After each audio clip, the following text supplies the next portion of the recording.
We recognise the Kaurna people as the custodians of the lands and waters of the Adelaide region and pay our respects to elders past and present. We acknowledge and respect the Kaurna people's cultural, spiritual, physical and emotional connection with their land, waters and community, and we extend that respect to all Aboriginal and First Nations people.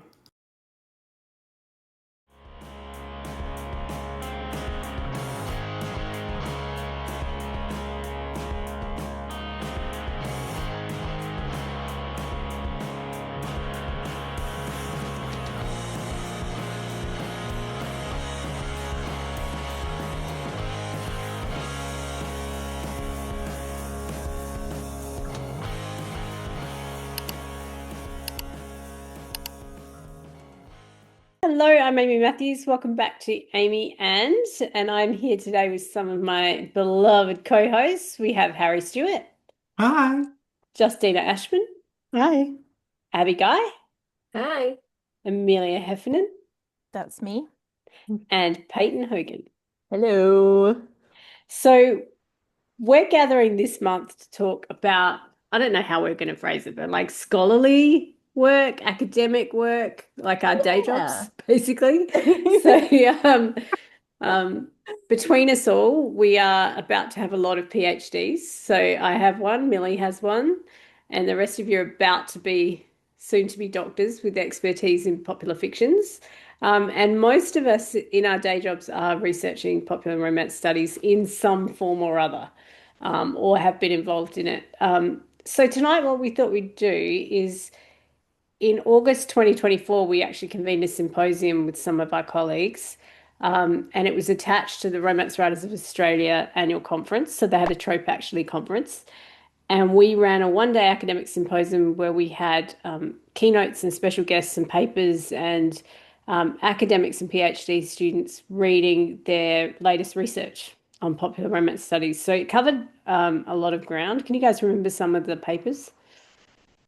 That was a leading question. I can remember people. If you were there, I do remember. I'm just trying to bring the conversation. Sri Data did the arranged marriage trope, which was really interesting. I loved that one.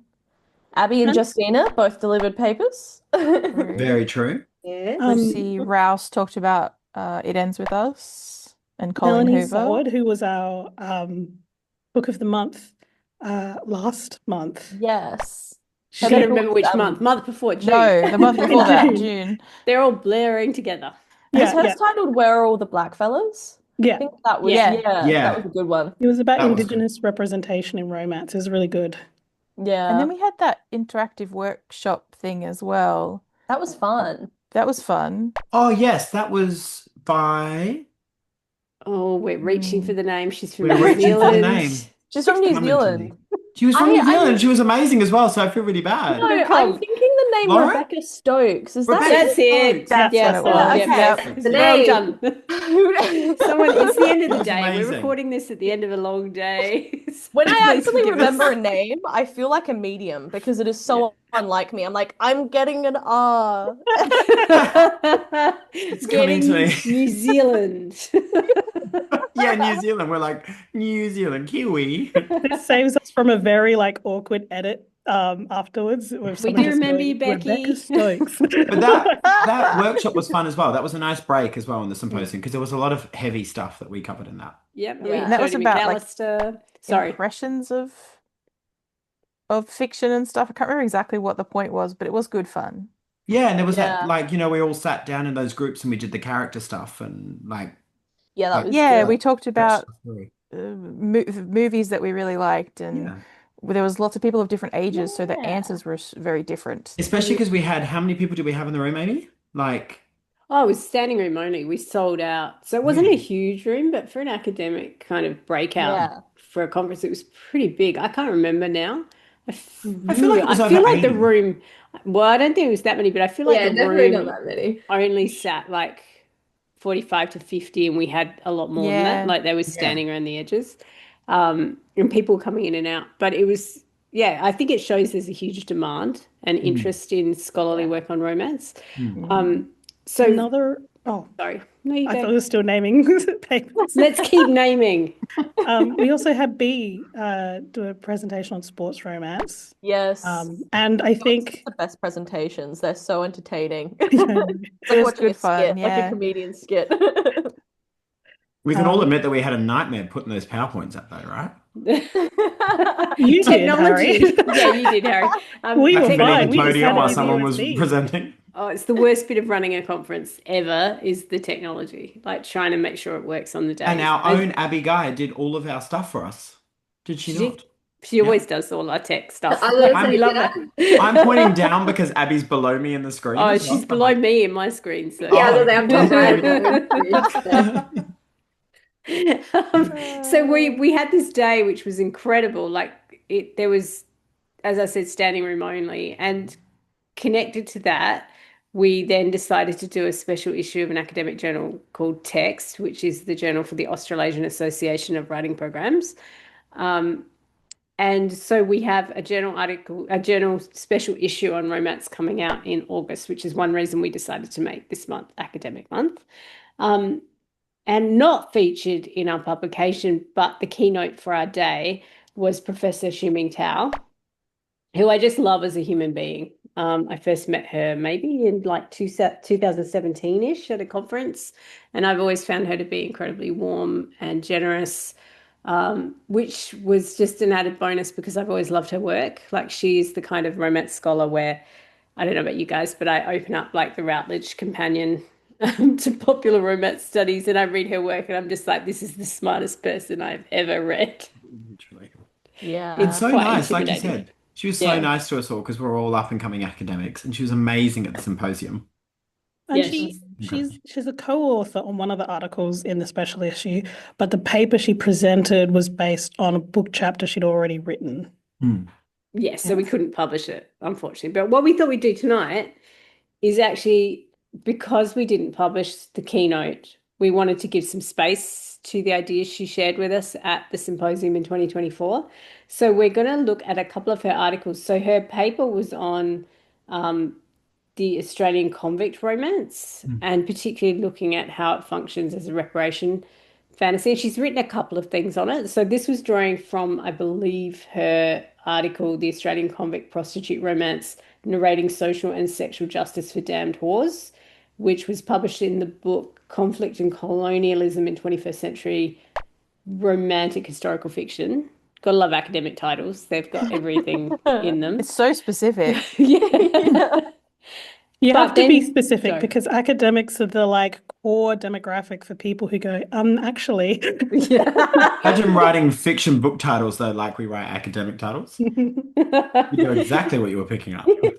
And then also in the Routledge Companion to Popular Romance, she also has published an article called Transported for Life, Transported by Love, Love and the Australian Convict Romance Novel. And so there's a lot of ideas in her paper that are kind of evident in both of those pieces. So we thought we'd talk about them tonight.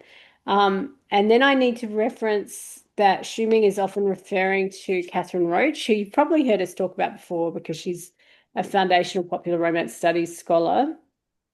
And her idea of romance as a reparative fantasy is one that a lot of us work with, and a lot of popular romance studies academics work with, and is kind of Sorry, Amy, foundational. can we stop Yep. there? Can we explain what a reparative fantasy is? Yeah, good one. Thought we would spend most of this on I it thought it because- would come up, but yeah, I just thought before I we will get too explain deep in it, Yeah. for people who have never heard the term before. Absolutely. So Catherine Roach is professor of New College at Alabama, University of Alabama.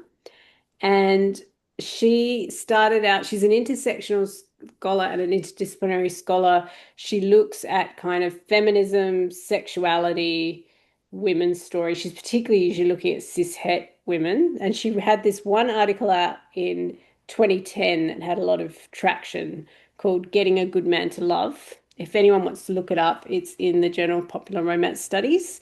It's free, like free access, which not all academic things are.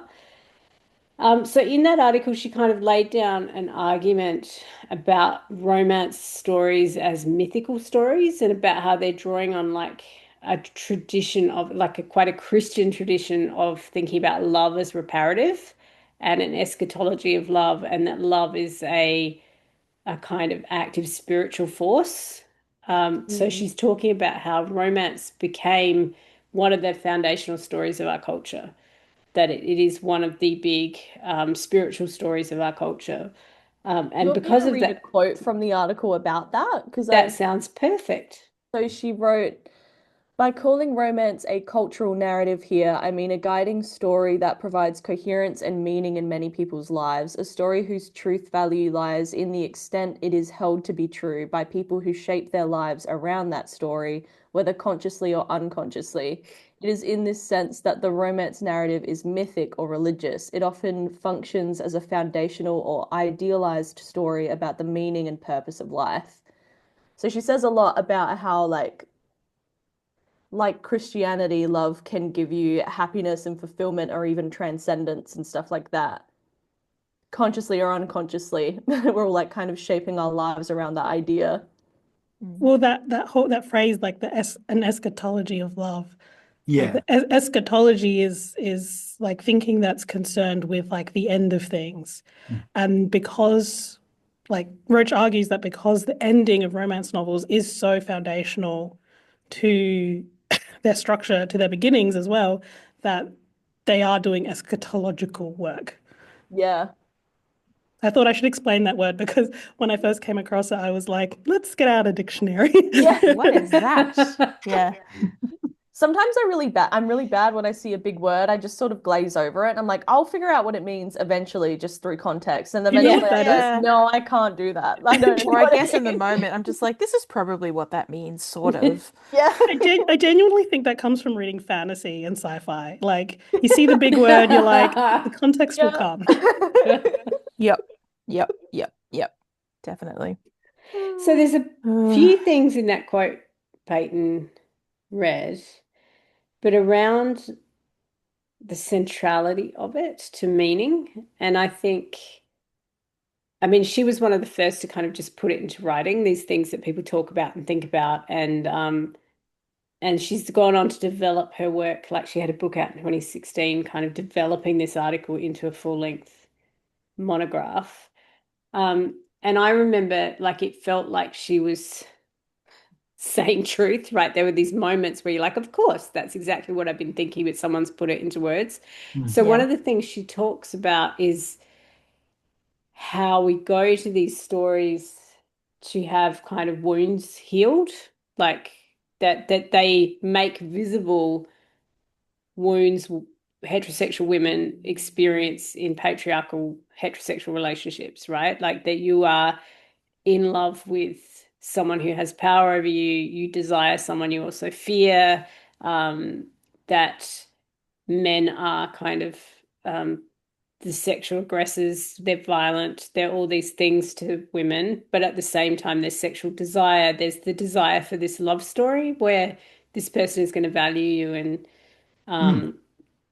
and kind of treasure you and give meaning to your life. And that core tension is really behind the reparative fantasy. Yeah. Discuss. Go, my children. I'm scrolling through my notes again for another quote. I was just doing the same thing as well. Move While Amy was on. talking, I was like pressing the button down like reparative That's fantasy. why you gotta have two monitors so you can scroll on the second monitor just really casually. I did, but mine's so far up that I Oh. don't want to look like. I'm old, so I've got my printouts here. Oh, I'm nice, older, nice. so I've got Right. my handwritten notes. and my Oh, wow. And I this is love academia. Here's all the different examples of how we've all gone. I've made no notes. and I've scribbled really useful things in the margins, which she won't be able to read my handwriting or any of it because it's blurred.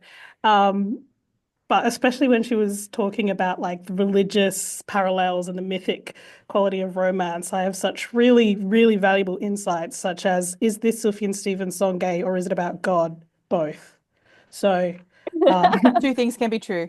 Yeah. I found a quote because I'm remembering she's so good at describing the paradox of reading romance and the whole idea of desiring your oppressor and how you can possibly find comfort in something like a romance novel when you're in that kind of stuck between a rock and a hard place situation. Pun intended. Yeah. And she writes, the messages to women here are three. You can't fight patriarchy, you must fight patriarchy, and patriarchy will end. All this is encapsulated in the complex happily ever after promise. You will get a good man to love. I think she does a great job of highlighting how complicated and conflicting a lot of this is. But at the same time, I feel like there's almost not enough in there of that. Like there's not enough of questioning it. It just kind of resolves it the idea that patriarchy will end, but it doesn't. And in none of the examples she provides does Yeah, it I actually agree. end. It's like how is this going to happen? Give me more of what's actually going to lead towards this, not just a reparative, like not just a fantasy of it. It actually reminded me a lot of what we talked about in the Romanticy Smut episode with Izzy. And Izzy's very pessimistic view of these like dark alpha romanticy heroes. Which I think a as lot of people being will connect with. Yeah. Well, you see the foundations of that kind of thinking in this, especially when she's talking about paranormal romance and the heroes in paranormal. But yeah, it's the idea that that's kind of the best you can hope for. Like I feel like there's almost a pessimism that's being, I mean, I find it pessimistic, this idea that like the way to have this reparative romance with patriarchy is to accept that it can't end, but this is close enough, like getting that proximal power that you are given by the patriarch who is a good patriarch who loves you and is kind to you. Yeah. I have a question on that too, around, I think when the way scholarship works is someone kind of puts down a brick and then someone else puts down another one, and then you might take a brick away and then like it builds on itself.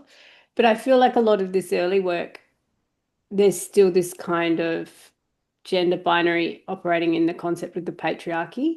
Like there's not a complicating of men being in the patriarchy, like men's positionality in the patriarchy. There's not a sense that they're also victims of this, or that they're also like it's like men, women. An oversimplification of how or like the complex it is. patriarchy is also it's a structure that is putting people in their place, right? So these heroes are in a place as well, and there's not necessarily the recognition of that necessarily. It's sort of positioning the men as agents and women as objects, when really like everyone's agency is equally constrained by the structures around you.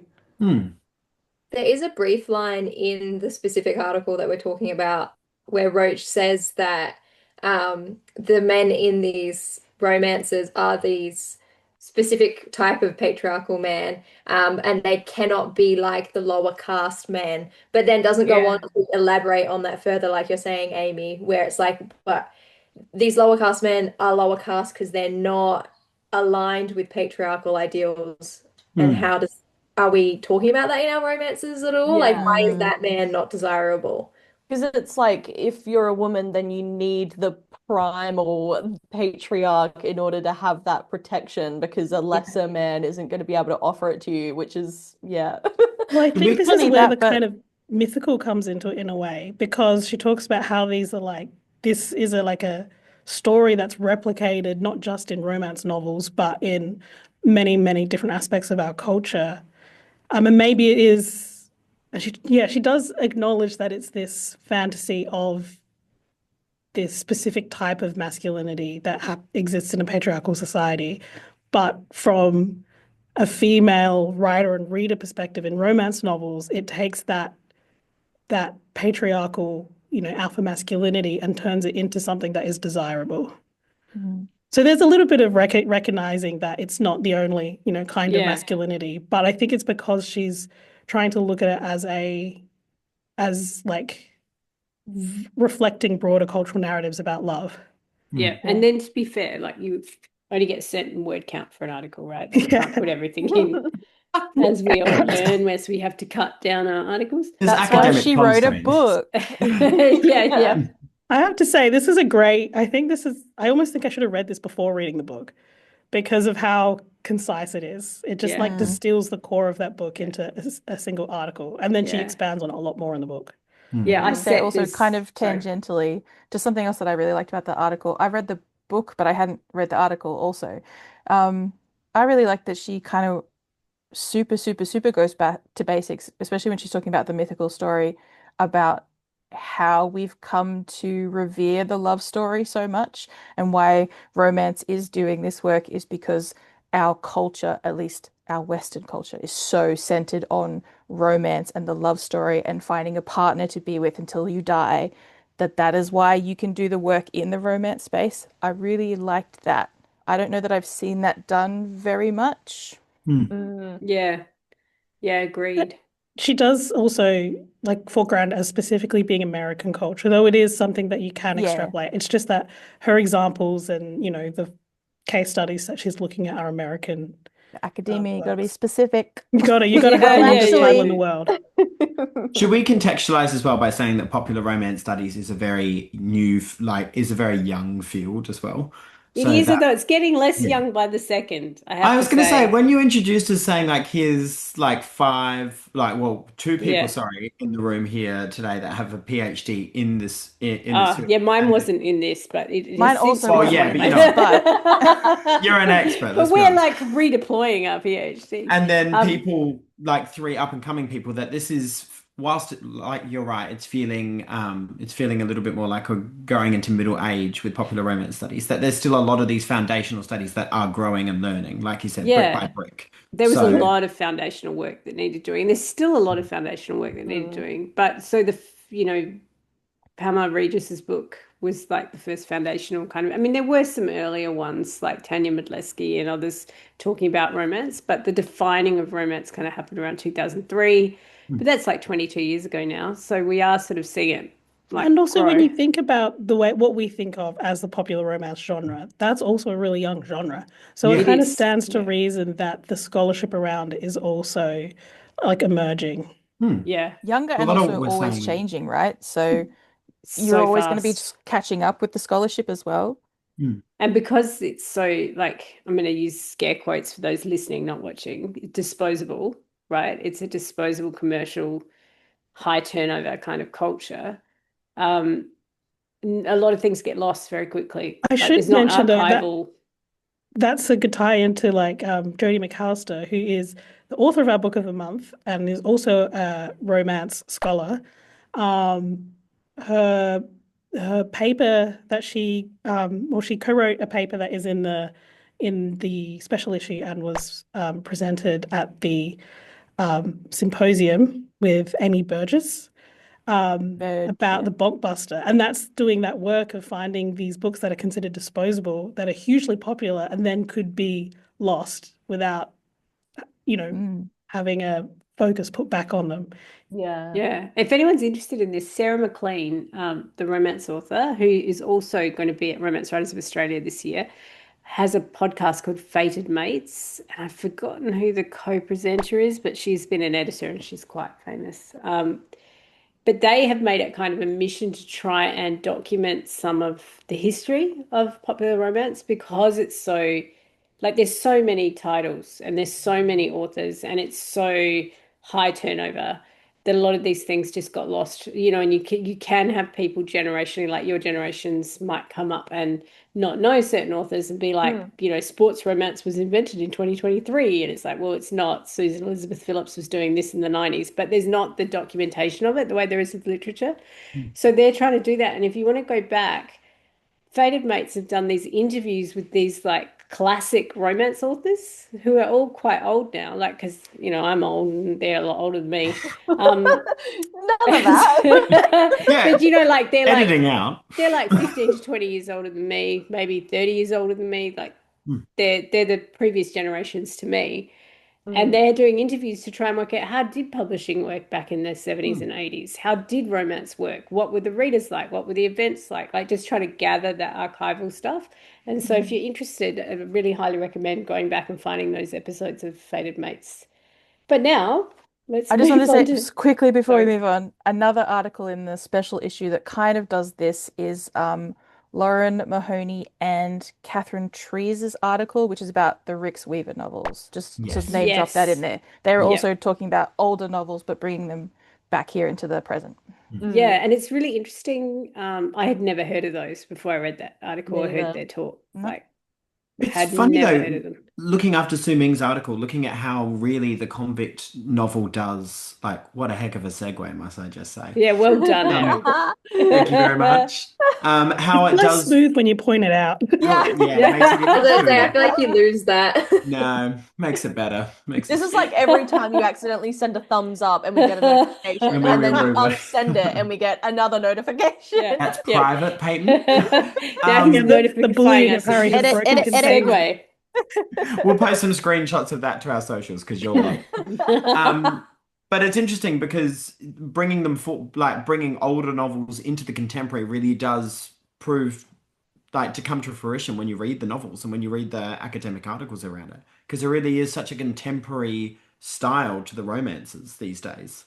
Yeah, I thought Especially it when was people are interesting writing. on that contemporary idea, Harry. It was the way the one about prostitute romances when Mm, she talks about the Me Too context. yeah. When because Yeah. like Hsu-Ming Tao's really looking at what is going on in a convict romance, like what's it doing?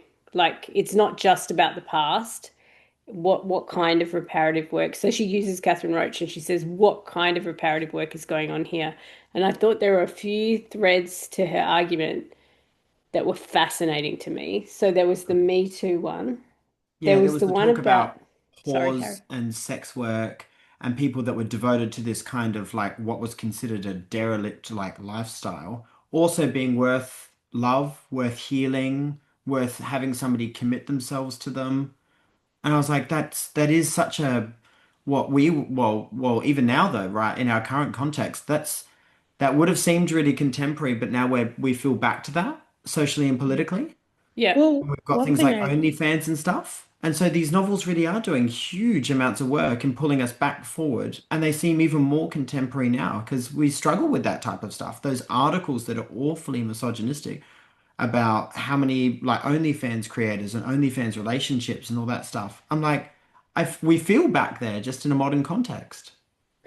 One thing that I love about this book chapter is how it fits so much into it, and that has that like it has that genre awareness to it. It has the contemporary contextualizing of the conversations that are happening when the novels are being released, or in because she mentions that they came out before the Me Too movement, but it's like that was the conversations people already happening before it exploded in the Me Too movement. Yeah.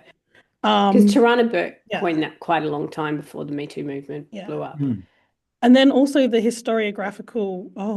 Oh, Justine's in the dark for those listening along at home. I'm now in an Amy After Dark episode. The lights are out. The historiographic work of convict narratives and the narratives about women and sex workers in convict narratives. In not just fiction, but in historical accounts as well. Yeah, I wrote that one down, that the idea of the historiography of like, I think her question is, how do we understand convict women? Like, how have we It's thought something- about them? Yeah. It's something that as someone who's doing historical romance research, I really love to see that, like really going into, the complexities of that historical moment. I found And it how really it's speaking to our interesting. current moment. She talks about how just again on the subject of writing historical fiction, not that I do it, but the difference in how, especially with Australian convict narratives, fiction and real world, that people tend to believe more that the convicts had committed smaller, less, more forgiving crimes than what was actually recorded in the history. Salve ourselves, right? And we Because really Australians don't like it. sanitize it, whereas many of them were sent here because of horrendous crimes, and that, we really sanitize that. And I found that as she was talking about the different case studies as well in the book chapter, I found that there was a lot of, maybe sanitizing isn't the right word, but with the Minimizing? women's stories, it's always they're always forced into prostitution, and it's always no one ever chose it, so it's okay because they were forced into it.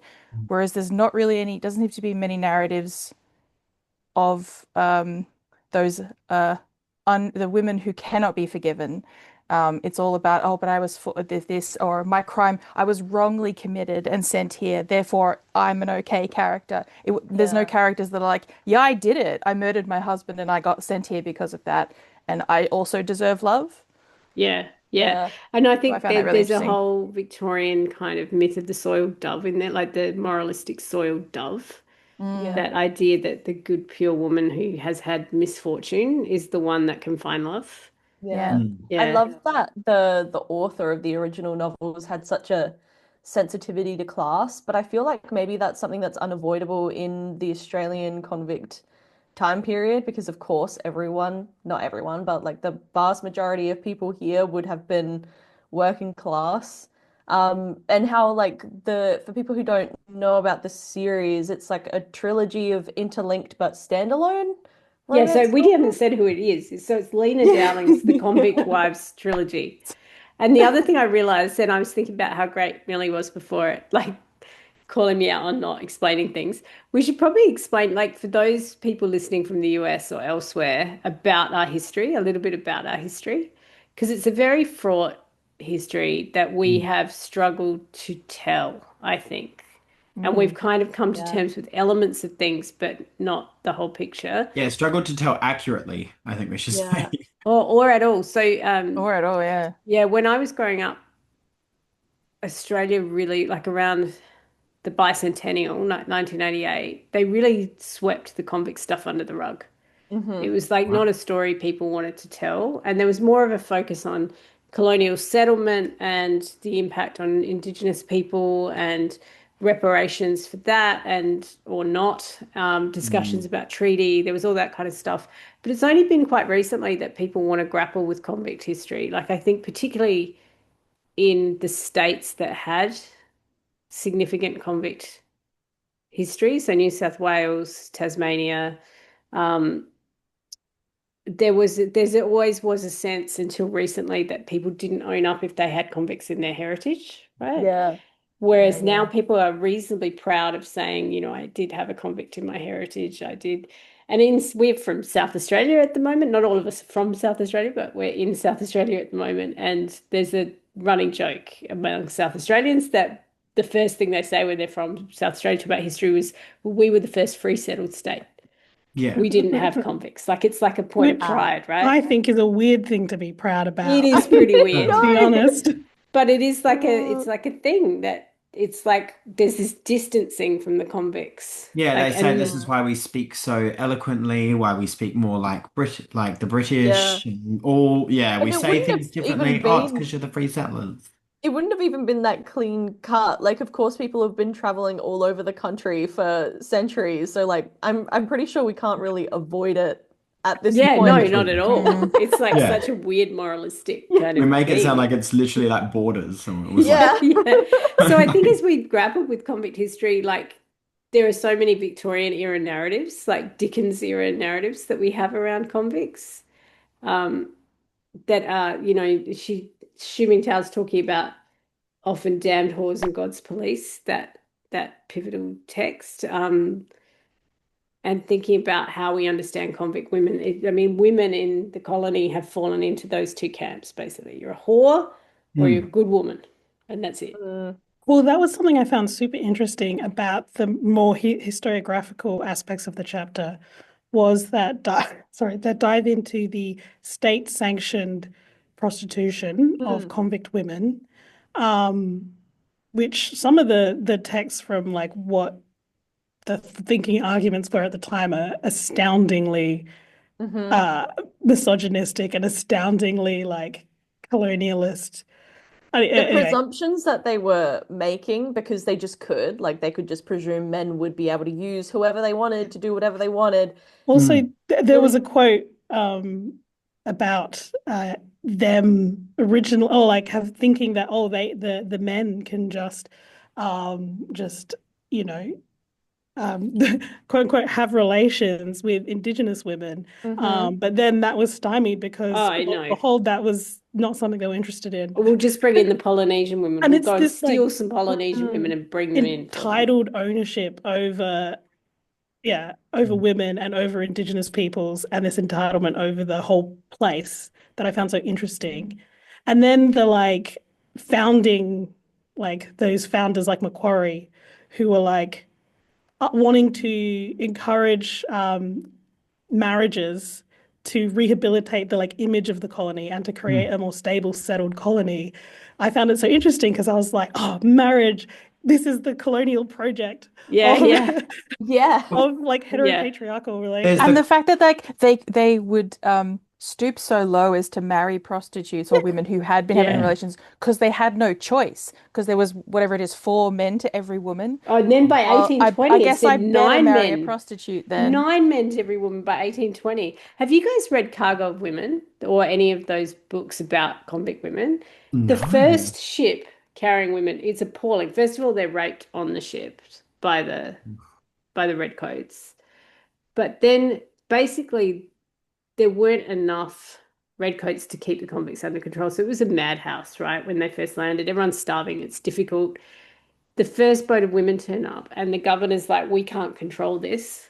Like, these men are starved for sex, right? Like the patriarchal idea that men can't control themselves.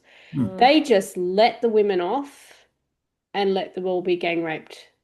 Like, just let it happen because you can't control the men. So it's like, that is the history of convict women's settlement in Australia. So I think what Hsu-Ming Teo is kind of getting at is we've got this very dark, brutal history. And she talks in, I think it's in Transported for Life, that article, she talks about there's a binary going on in our storytelling of Australia between very bleak, very tragic, very brutal, or completely idealized and soft focus. Yeah. And there's I was no gonna say, kind of grey space. I have the quote that both of you guys are referencing here, which says, which is in Transported for Life. She says, as Australian feminist scholars have shown, gender relations in the early colony at Sydney were characterized by the sexual exploitation of convict women by other convict men, as well as the naval and military officers in charge of women's punishment and servitude, but also their well-being. In an attempt to clean up the morals of the colony, convicts were encouraged to marry.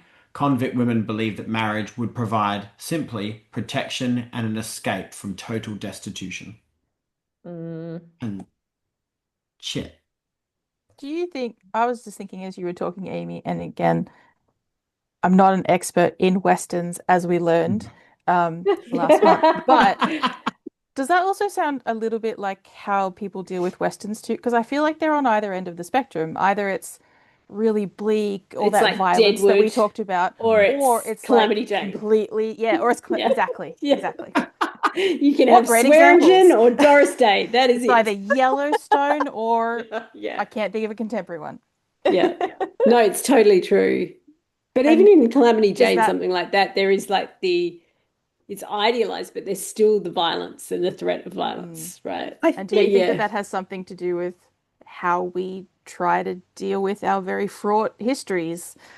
I think that leads me to one of the things that I found most exciting about this approach to reparative romance was that thinking of as reparative of the genre, because it starts in that familiar The rake. the familiar realm I of the love that Regency you brought this romance. up because it's like And then brings it into Australia's convict history, which I find that it links it back to what you were talking about in our Western Month, Amy, about how when you're in that settler colonial historical moment, the violence of colonialism and the violence of these structures are so present that I feel like Regency romance separates itself from through distance. And so then it puts you in that moment, which does such interesting things. Yeah.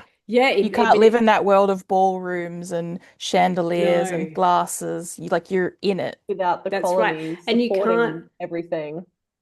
You can't have that virginal innocent heroine in that context, right? 'Cause she's knowing, like, even if she's not a sexually active person, which she probably was, she's knowing of it. She's not like a total innocent. I really loved that, Justine. I'm glad you brought it up because towards the end of the article, she talks about how the reparative fantasy is demanding reparation from Regency romance. So for those of you, I mean, if you remember our Jane Austen month at the beginning of the year, the Regency romance is what you see in Bridgerton or Jane Austen. It's like an era. Usually it goes beyond the actual Regency, but it's like the Prince Regent era, and the Napoleonic era. And it really is around ballrooms and going for country walks and country dances and marriage, the marriage plot, And it's and the rake. the glossy upper class aspirational wealth, like the fantasy of that wealth without any reckoning. Well, I wouldn't say without any, but in this sort of more traditional fantasized Regency romances, without reckoning with where that wealth comes from and the expense, at whose expense that wealth is. And that gets back to your point, Peyton, when you said that you feel like these books, these colonial kind of romances, foreground class. Yeah. Yeah.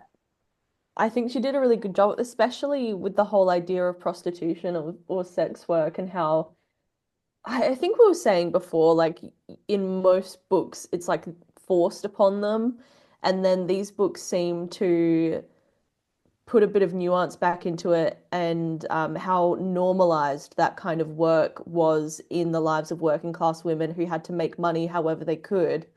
And it's, yeah, something that you can't avoid, or maybe you shouldn't avoid, or I don't know if it's should or shouldn't isn't really the word to use, but I like that this author chooses to platform it as part of his working class women's romance narratives.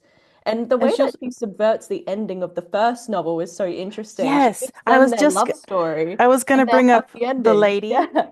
not the ending, but that's such a good point. But she also deals with class. I felt it was so interesting, that bit about, and I remember Hsu-Ming talking about it in her keynote, because I was like, whoa, hang on, what, with the lady, is it Lady Anthea, who tries to seduce the stable boy, Yes. and talking about class, even with that, like the upper class woman and the working class stable. I was like, that's so interesting that that does that in the first book of the series. But Yeah. yes, I have a the quote. ending of the first pairing is so interesting. Yeah. And then it Um, unravels. It's like, yeah. yeah. I have a quote about the class I wanted to read out. Says the Give it trilogy to us. explores the significant differences between a liberal feminist position, which campaigns for the right of well-educated and socially secure women to access the same economic and professional opportunities as men, and a feminism that focuses on the needs of women who have no choice but to work. I thought that was really interesting because it's like, Yes. Yeah. yeah, this is like a feminist reparation, but it's expanding to looking at that class difference. And by And the way, I it's feel like something it's we so need. relevant. Yeah, it's It's something so we need to relevant be to talking now. about more, because like I find so many women, they're like, I don't know if it's the whole like girl culture coming back, I'm just a girl thing, but when people say things like, oh, I'm so exhausted all the time, and then I realize it's because I'm not meant for this life. I'm meant to be, Oh, in this era doing this sure, thing or whatever. Like, you sure. would have been working. Like, why Yeah. are you Yeah. identifying automatically with the most privileged class of I know women I wouldn't in be. I'd those be digging times? up potatoes, blacking a stove. I'd be Yeah. doing something horrible. Yep. Yeah. Like Monty Python when they're like digging up mud. That would be me. And like the opposite of the spectrum, right, is like that girl boss feminism of like, well, we've reached peak feminism because now I can have everything that a man has. It's like, I Mm, don't know that that's the And ideal I think either. so. this is my kind of fundamental issue that I have with the reparative romance as a like, yeah, as a theory of how romance can do feminist work, is because I feel like the fact that it is so dependent on that proximal power to patriarchy, that I find so difficult to contend with. And I know that it's a messy entanglement, but I love how this chapter really kind of starts to untangle that and look Yeah. at the different nuances of it. It's really interesting how romance novels kind of, by containing that reparation fantasy, which, like you said, is kind of problematic, but then it will shoehorn in other forms of actual progress, like women's sexuality and things like that, destigmatizing things. It's interesting how it can like be both holding you back and then helping you move forward at the same time. That's kind of the Things sneaky can be element two of it, though, things. right? Isn't it? Yeah. Yeah, that's Yeah. kind of like the power that it resides, like that's behind the genre. Well, I think Yeah. you can't, well, Do I it mean, all. people obviously do, but I think you can't argue that it is a fantasy of the end of patriarchy when the fantasy itself is inherently patriarchal. Hmm. Absolutely. And I think, Yep. Especially in historical fiction. yeah, Like, and the Mm. I feel like example of Thea, like forcing herself upon the stable boy is a great example of how, is that what our end goal is? The proximal power to that patriarchal power allows her to then reenact the same violences that have been done to her. Like she Yeah. even has a line that she was thinking about when men have done that to her. yeah. So yeah, like is this our goal, really?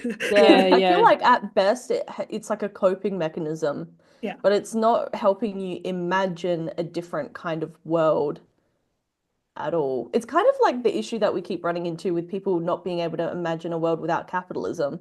Like you can't Yeah, imagine a yeah. world without this patriarchal, what do they call it? Like erotic faith and what was that? Did it start with a H, that word that I didn't know, and then we Googled, I don't know. Eschatology. Oh, yes. Eschatology. Right. That one.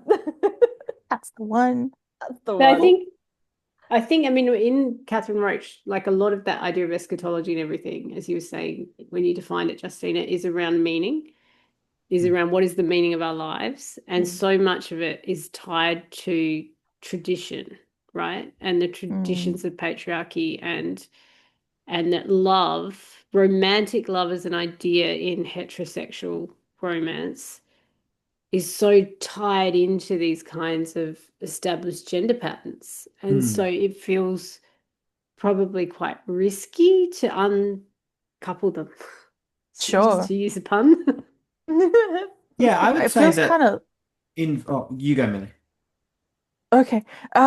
It feels like we were talking about in the Queer Month episode. The months really do blend together. They really do. There's a Because we fear, talk every right? day too. I Because we think do. 'cause And we talk about the really same do. stuff every time. But there's a fear around if you let go of something, then you have to throw everything away. That whole, Yes, baby with the yeah. bathwater thing. Yeah. So it's like, how do we uncouple these ideas that we have without throwing away our way of life? Well, I don't know. And Let's talk also about it. like I've just noticed in like, like in conservative kind of tropes like trad wives or alphas or rakes. Let's use the rake because Hsu-Ming Teo talks about the rake in the article. There is an eros of a certain kind of masculinity that I think people, there's so much, and I think you see it in romantasy too, right? With the alpha males and the dragon lords and all those people, that there's this sense of that's sexy. Like as a straight woman, I find that sexy. And if you take that away, I will have no eros. There will be like, what am I attracted to? And it's like, well, what these articles are saying is that those things haven't come from nowhere, right? Yeah, The yeah. eros of that masculinity has accrued over time. Yeah, it's part of that broader cultural narrative. Yeah. Yeah. Who taught you to desire that? Yeah. And I feel like the first step is just tracking it and identifying where it comes from. You might not be able to deconstruct everything because I don't know if anyone is capable of doing that kind of thing, but the point is that it happens gradually over time, like generationally kind of thing. Yeah, we're in Yeah. the thick of it. Yeah. Yeah. There ain't nothing we can do now It's like with apart from anything just be like aware. like plastic surgery and stuff. I'm like, I wish you would just think about where it's coming from. I'm not telling you to change your ways, and I'm not judging you. But if we can all figure out where the stuff is coming from, that's just like the first step to Yeah. deconstructing it over Yeah. And time. freedom. Like, so these articles talk a lot about the reparative fantasy of historical romance, particularly in colonies, is around freedom and autonomy. That the fantasy is about finding a place of freedom. So it's And the thing that I interesting. find, Sorry. oh, sorry. I mean, No, you it go. goes back to what we were saying, about patriarchy. It got even darker. Oh my God. Every time you challenge the patriarchy, the lights go out, Justina. Yeah, I'm being silenced. I've totally forgotten what I was going to say. Yeah, oh well. Oh no, they Oh silenced you. no, they silenced you. It'll come back. Somebody else say something. It'll come back to you. Yeah, I'll start talking more about the rake because so we were talking about autonomy. Does that help if we say we're talking about freedom and autonomy? Oh, Yeah. yes, that it's There you gifted go. to her by her Him. love interest. Mm-hmm, It's mm-hmm. always like he frees her by marrying her, but not expecting her to give him his body give him her body as if it's something he owns, or he frees her by elevating her social status or Oh my various God. other So that things. ties into the rake as well, because the story of the rake in the Regency is that he gifts her her sexuality. Like his great experience of the female body allows him to gift her pleasure and gift her awakening. The section in the chapter about rakes was so interesting, especially like going back to its discussion of female sex workers and how the rake is someone who Constantly uses employs sex them. workers. Yeah. Yeah. And then in a lot of those like novels that really establish the rake trope, like those women are never really given any space or any individuality or explored unless it is to be a foil for the heroine's like pure virginal love, which will elevate him out of his vice. Not Oh only my that, God. is it the chapter or the article, I can't remember, that talks about when usually the rake, but also any hero of the novels, when he finally commits to her and falls in love with her, he basically becomes demisexual Yeah, that Yes, was and that's that he Jodi doesn't feel McAlister. attraction to anyone else. I Yeah, thought that that's was a so interesting. that's a Jodi McAlister quote that you have obligatory demisexuality That's what in it a was. romance. Yeah. Fascinating idea. I was like, I got really stuck on that and thinking about that, like, oh my God, it's It's so true. true. So Yeah. He's been true. visiting all these prostitutes In for years, and every how is s- he going to control his urges? And then suddenly he's just not attracted to anyone else ever. Yeah. And I feel like Who subtly became the it's in monster? every single romance novel that I read. Oh, You it's know, been like they're around. Yeah. It's only one of to the each other. tropes. I Yeah. actually think this is reminding me of, I think it would probably have been you, Harry, who talked about it, or if not, something that I read in like potentially a Jonathan Allen article, or who knows. But the idea We're easy of to the confuse. fantasy of queer male romance where the love interest is straight, but like only experiences this sexual attraction to the main character. To the one guy, Yeah. to the Yeah, But it's this only male idea, I that feel like he's ever that's found. Yeah. almost a romance like myth, or a myth, Yeah. part of the myth of the romance Yeah. is that like the true love will supersede any other kinds of desire and Yeah. sexuality. But that's Which part of again, Roach's eschatology as well, though, yeah, isn't it? because it's Right. Christian Yes. based, right? So it That's brings this us back to the whole Christian thing. foundation. Yeah. Love, It goes all healing, the way to the commitment, top. autonomy. Ah, It's like, Always come on, comes Dan back to Brown. Christians. We get our but pink it's that whole tinfoil thing. hats for romance, being like, oh my God, So on the that, I Christians, really they're like at it Christians. again. So Justin, when you're talking about the rake, is always engaging with sex workers, always like courtesans, mistresses, like there's always that use of these women, but there's not love in it, and there's not valuing her as a person. I really like there's a kind of discussion of the rake as rapist, like going all the way back through, particularly in historical fiction, and making that super clear, I think. Like the minute you kind of get it. And also, Millie, when you were talking about, I can't remember what you said, but it made me think of the bit where she talks about Georgette Heyer and the Regency Buck. We're all waving at Abby. Abby's just come back. Hi, Abby. Can I just explain what happened to me? Sure. Oh my You were God. more in the dark than Justina was. It'll make Did great anyone content. notice that Abby was gone? I mean, I'm sure For, you like, all did, a but third of the anyone episode? watching? I feel like I said one thing this episode and then I dipped. The There's a lot oh of the light God. back to me. I have the dog. I'm house sitting for Found the You are whole my right light, no. Abby. I had the dog in with me and she was asking to go out and I was like, I'll just take her out for a really quick pee. No one will notice. I'll come back. It'll be great. And then I stepped out of the door and I slipped and Oh, fell, are you okay? straight on my back. I'm fine. And I was like, what was that? That was weird. And then I just Oh, no. took the dog out. And then I came back and one of the cats in the house had peed at the door. Oh. And I slipped on the pee, and then I tracked it straight through the house. Oh. Oh, And then Imagine if you hadn't turned off your And I camera. was Oh, I like, wish what's you that hadn't all the turned way off the down the camera. hallway? Happy. It really was a crisis. Alex, Oh, if this is like a you're watching rom-com. I feel like this is the Oh my opening chapter of a God. rom-com. Oh yeah, if Alex, if you're listening or watching to this, who I am house sitting for, it's totally fine. This stuff happens. They're a little bit stressed. Their family's not home. They have to deal with me. Oh my But God. And the carpet will be cleaned. It will be fine. yeah, All we I've need is actually already hot mopped it. I was like, this oh. needs dealing with right. Damn. All we need is the hot neighbor coming over to check if everything's okay, and we're on here. Oh my gosh, he's Oh hot my and he's so gosh. good with kittens And he's and so good with kittens. animals. And you know what, Justina, he used to be a carpet cleaner. Oh wow. Oh. So we'll turn And the this into a real.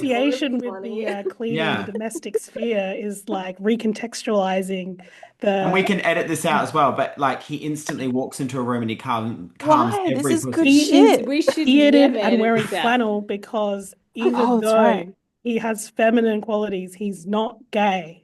Yeah, that's Yeah, right. And exactly. he's got a beard. Here we He go. could I'm be gonna pull out some hairy. quotes. He Like could to be know, bi. I left this running and loud, and I left the door to the room open. So I'm like hurriedly boiling a kettle and hot mopping pee off of a floor, and I was listening to the most amazing academic discussion happening. I hope so. I feel like we've been a bit random tonight. I but, really you wish know. I was involved in it, so I apologize.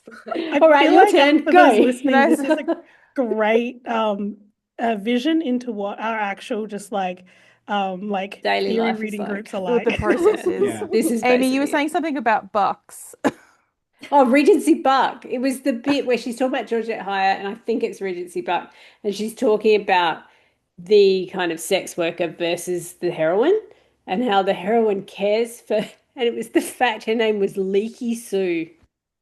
Do you remember that bit? What? Yeah. Yeah. Leaky Sue and her Yep. child. Leaky Sue's like a gin addict and has a child, and the heroine cares for her. And it's just like, oh my God, no. But we were Okay. basically what Hsu-Ming Teo's saying is Leaky Sue could be a heroine. Let's Yeah. give us Thinking Leaky that- Sue's story. It was I Leaky think Sue's that story. Song that's Exactly. like Peggy Sue, but now I'm only hearing is Lee Sue. Lee Sue. Which actually ties in beautifully to Abby's whole experience. Leaky cats. But that thing you were saying Yeah. about the rake and how they essentially are saying, the rakes were rapists, essentially, Hmm. ties into the bit about the thing we were saying about the couple from the first book end up separated later in the series because she's coming to terms with the fact, because he used to be a rake, I believe. She's coming to terms with the fact that he was like that, and she doesn't like that. Yeah. And I And believe they're because we still haven't read the books, separated. it's hard to know, but it seems like she becomes closer friends with the heroines of the subsequent books. Yes, And I yeah. don't know if maybe it's through them that she starts to realize how disrespectful his past really was. But Mm. There's yeah. a quote from, it's actually a quote from one of the novels that I felt like really exemplified this, the way that, that this trope of the rake is getting complicated. Where it says James might have rescued her from O'Shane's and tried to do what he could to patch things up between her and Samuel, but he had still paid to lay his hands on her against her will. And it's like, yeah, it's reframing the way you see the rake as this like sexually experienced kind of like alpha masculinity, but being like, well, this is the violence of it though. And I like that And it that quote doesn't. about how the brothel or the prostitution wouldn't run without men like him to pay for it, Yeah. Yeah, I thought was a good quote as well. And I I like wonder- that sorry. even though it's kind of like, oh, he's doing this thing that is sort of like helpful. He's gifting her in some ways that proximal power by helping her in this situation where he has more power than her. But it's like she can recognize that and still not be like, oh, I'm so grateful for like, and still hold him accountable for the way that he participates in Yeah. violent patriarchy. Yeah, but it's Which the I way think, that. sorry. No, you go, Amy. No, you go, Harry. I've talked enough. What? I would say that that's just like that's the showing of that paradoxical relationship that she talks about, though, where they're like, well, they desire them, but they fear them, and that they never really like come to terms with how the desire and the fear goes. But that the point of the narrative is that in the end they do, almost. That they understand that there's a difference between those two ideas and that And it's context based. Well, like it's setting based and all the awful patriarchal like shit that these fucking people, these men inflict, like puts those judgment scales up, I guess. And that's the contemporary element of it. Well, that's what I take from it, is the contemporary element is the understanding more But from I the guess I'm wondering, you really sparked a thought there, and I was thinking about something Justina said before around the reparation, like the reparative fantasy. How reparative is it if we're still in patriarchy? Hmm. But about maybe what I'm thinking is what's the extent of the reparation? Do you know, like Hmm. living in a settler colony, we're very used to a very dark history and this feeling that things should be named and recognized. And we, with wicked problems, you can't solve them. They're almost insoluble in many ways. You can improve it, but we can't go change the past. But if we're thinking about, sorry, my crazy mind was leaping around. So I'm just going to tell you all the crazy bits and then you can try and help me put it together. I was thinking as well when you were talking about his past in the book and about how she has to grapple with it, about that is the nature of relationships in our current moment, right? And I whether you're agree. queer, straight, whatever. But I was thinking even with pornography, that the majority of people participate in online pornography. And, the recent studies of pornography are there's a huge amount of child exploitation material on there. There's a huge amount of sexual slavery on there. There's a huge amount of really compromised shit that most people are participating in. And if you get in a relationship with someone, you have to grapple with their sexual past, sexual present, the ways they think about others, power dynamics. Like that is the truth of being in relationships, Oh my sexual God, and intimate relationships with humans, right? that's yeah, so like that's the interesting. reason why it's so complicated to pass all of this out, is because the real life is complicated. Hmm. Mm.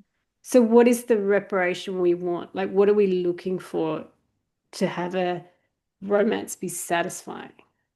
Because it won't solve our problems. Yeah. Well, you know what you've just made me think of, and I don't think this necessarily applies to everyone, but the funny thing about romance novels for me is that in a way they've helped me with the whole decentering men thing because it's so fantastical to me that I'm like, this isn't real. It's not gonna happen in real life. Like I'm not gonna be able to find such comfort and contentment and safety in this kind of relationship in real life. Oh, Peyton, you're sounding I'm like saying that Peyton, that's too. so I me. know. pessimistic. This is why I feel like people will connect to her. I also Oh, don't know if it's just like about the people you know in your life, but I'm like, I would love to meet a guy like this, but I don't know if I'm we in can. a I was very gonna happy say relationship, I'm going to say, with a straight man. He's lovely. He's cooking I me feel it like dinner does that's right the now. exist. problem with He is the You lovely. give me he hope. is. I take issue with the reparation fantasy in some degrees, particularly when applied to my research, which is like I'm talking about a lot in my thesis. But I take issue with it because we talk about how nice these men are and how lovely, but the standard for them, in my opinion, like it's a Low romance novel, it's bar. supposed to be Hmm. like the epitome of romance, but the standard is so low. Like he didn't rape her. Woo! Yeah, the Like, standard is generalized, right? He apologized after raping her. Yeah. yeah, Excellent. like the standard is so low. And so in my mind, opposite to Peyton, I'm like, I can find a man way better than this in real life. My standards are way higher than whatever this romance man is. Yeah, Um, I and that's my issue with the reparation is it's not reparation for me as an individual. Yeah. yeah, I do think there are like I mean, I don't know about more and more, but at least in my life, I feel like I know men who are like the way that they go about the world and the way that they express their masculinity is pushing against these ideas that we're being sold that Hmm. this is the way that straight men are, and how do you navigate that? It's like, yeah, can we not just expand our ideas of what it means, of what that even means? Yeah. I was gonna Something say I my think answer about. is the same as Abby's, is that the fantasy doesn't apply to me, but for a completely different reason, which is that I don't read cishet romance unless I'm forced to because it doesn't interest me. I do not Fair care enough. about the men in these Yeah. books. Fair enough. I don't Forced care to whether by they're nice us. or not We're because holding you I hostage. don't Yeah. want Yeah, we keep forcing it. From my perspective as well, I don't To see be gay fair, the ones we men. read are good, right? Like they are good books. It's Yeah, just that the romance itself doesn't interest me. No, I Go, totally get Harry. that. But agree. yeah, I think, and there's probably, even if you're in, like, even as a het woman, a lot of them don't interest me. Hmm. Yeah. Harry, what were you going to Yeah. say if I cut you off? Oh, I just think that like the heroes in cishet romance are not like they're not gay men. Like they haven't had to deal with the level of Yeah. insecurity that traditional like not traditional sounding like where there's some sort of blueprint. The Like average gay man, the perhaps. average gay man that the average gay man has to deal with. So there's too much of this like brawn and like yeah, there's just too much of the stereotype in there that There doesn't was appeal to me because there's something about being queer that has to make somebody a little bit more humble, a little bit more modest. Because majority of the world can't stand us. So you have to do, there's a lack of I don't know brawn and brain that make these people who they are. And I always Because just they've find already that had to, ah, gay men have had to reckon with the patriarchy in a different way to straight men. yeah, Yeah, yeah. exactly. Yeah. there But all was queer people have had to recognize with the patriarchy in a completely different Sure, way to heterosexuals. sure. So I find there's that a I find them physically hot, don't get me wrong. I'm always like, damn, I love that one. And then I get into the guts of it and I always think, ah yeah, that's a fake fictional man. No, it I doesn't was just exist. going to say there's a part in Roach's article where she's talking about romantica, the like mixture of romance and erotica, and about often these like BDSM fantasies that like subvert um, this idea of like a man dominating a woman by having him be submissive to her. And there was like a few quotes from it about like, that like, oh, he's doing this, but he's not emasculated by her strength. And he's not, he's a real man is like vulnerable and blah, blah, blah. And I found that language so interesting because it's like, is this pushing back about against patriarchy, or is the fact that emasculation is the worst thing that can happen to someone like a man? Yeah, yeah, yeah. It is still active in those fantasies of subversion, being like, no, no, no, no, but I'm not emasculated. You've Like just the made me idea think. that being accepting of like femininity, being accepting of different genders, and being accepting of queer people is in the context of straight men is reliant on them being secure in their masculinity. And I'm Yeah. like, I don't know, man. What you Maybe said we should has threaten made their me think of masculinity more. something. I'm sorry if this is a leap away from your saying, and maybe you can help me find the bridge between the two. But this is like whenever people try to talk about how we need to create or brainstorm like a healthier, more balanced masculinity for boys to look up to. I struggle with it so much because I feel like you're still talking about masculinity as a binary thing, Yeah, but like yeah. anytime you try to define it, you are just going to be talking about human qualities that everyone should have. Like I don't understand. Yeah, So how can yeah. something be emasculating or whatever when like you're just human? I don't get I it. agree. I think it should be about personhood. And I Yeah. don't think a pure like subversion of that power dynamic is actually doing anything truly subversive about patriarchy. It is literally recreating it, but in a different like I mean, because I have a very like social constructionist idea of gender, like, but with a different arbitrary gender as the one that's Yeah. powerful. Like it's the And Yes. there's same something to be dynamic just being replicated yeah. over and over. There's a time and a place for inverting things and a time and a place for subverting things, but I feel like you need to be clear about what it is that's happening. So like what's happening here is an inversion. Like I think you're right that it's just good to like accurately describe what's Hmm. going on at the very least if you're not But then actually Roach brings in that subverting idea of anything. like there's a what like it's like a voluntary emasculation, right? Like if they invert things and it's like matriarchal instead of patriarchal, he doesn't lose any power even when it's a Mm, matriarchy. He's still yeah. exactly the same. He acts the same, he does the same thing. It's just like, oh well, all of a Yeah. sudden it's a It is matriarchy. it is interesting that the book they were talking about is like a BDSM book. So like the Hmm. BDSM is in the book. They are, yeah, you're right. They're voluntarily entering into those things. Whereas like we've spoken about with the dark romance ones, for het romance, sometimes there's BDSM in the book, but sometimes it's like the book itself is the BDSM and walking into it is like walking into a BDSM scene or something. Yeah. But it's always voluntary when it comes to that, right? Like he's giving the permission to be emasculated. And then once that's ended, it kind of he's still seems like gifting it's her done. that she's still allowed Yeah. to emasculate him. And Yeah, he's not it's- actually emasculated because it's pretend, and he takes it back Yeah. when he's done. Yeah. Yeah, it's all just And he can take play, it back anytime he wants. but That's it's right. never the other way around. And it's the It's same with the interesting in the convict way stuff. that maybe in the same way that like colonial romances are foregrounding colonialism and class and violence in our history, like BDSM romances, BDSM erotica are foregrounding power dynamics in a way that you can't avoid. You have to like address them, even if it's messy and complicated and imperfect. Which they always are. Yeah. But isn't I it will say I place to come stop, so guys, strong on here because as if I have the answers. I don't. You do. We've gone like No, way I over mean- time. You guys I are was so gonna say- interesting. We're way over time. Oh. I'm sure there's some trimming we can do, Can I but just say not one? Abby's adventure. That's got No, to that has stay. to That stay stays. in. So important. Otherwise, my lack of any sort of conversation. Can I just say, I think it's really interesting that when it comes to this, like the idea that they're allowing like themselves to be emasculated, that they prove, ironically, that there's a real strength in submission and a strength in consent, but only when it's a when man. he does it. Only when he does it. Yeah, And then that's if right. it's submission from a woman, it's just like, well, he's super patriarchal and super strong and powerful. Yeah. You can take And you're it or just kinda leave like, it what the from a fuck? woman, Like, but there's a man this- has to get it. Yeah, literally. There's this huge hypocrisy that happens just because it's the man that's doing it. And everybody, like it's just kind of embedded in a lot of the shit that we do. If he wants to be, I don't know, cut this out if you want. If he wants to be pegged by a dominatrix, right? He's giving up the power for that, but he could overpower her any any moment. So, Hsu-Ming Teo, I'm sure that you've loved our discussion of your articles ending up in this place.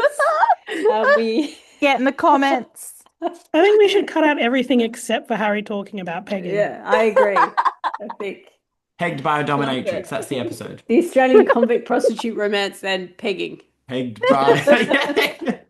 God, we could do a whole Damned episode on horse. pegging. It's just crazy. It Really drives me could. Yeah, we nuts could. when that We've stuff spoken happens. about gifts a lot, so I think it should be the gift of pegging or something. I missed some of these conversations. So. No, It'll be great No, to that this one is comment was really- the whole thing. This is Oh it. no, yeah. How did they Anyway, peg thanks- back then? I don't think it's a modern Amy's so invention. hard trying to wrap us up so hard. So, basically, if you're listening along at home, this is what our reading groups are like. Wildly appropriate. Obviously, far more appropriate when we're on the university's time, right, guys? Like, I'm Yes, not having exactly. this Oh, conversation. absolutely. Always on topic. Always on topic. I mean, I'm on the university's premises. Oh, yeah, there you go. Oh, But thanks for joining us. If you're interested, our special issue will be out. Hopefully, by the time you're listening to this, it's out in July.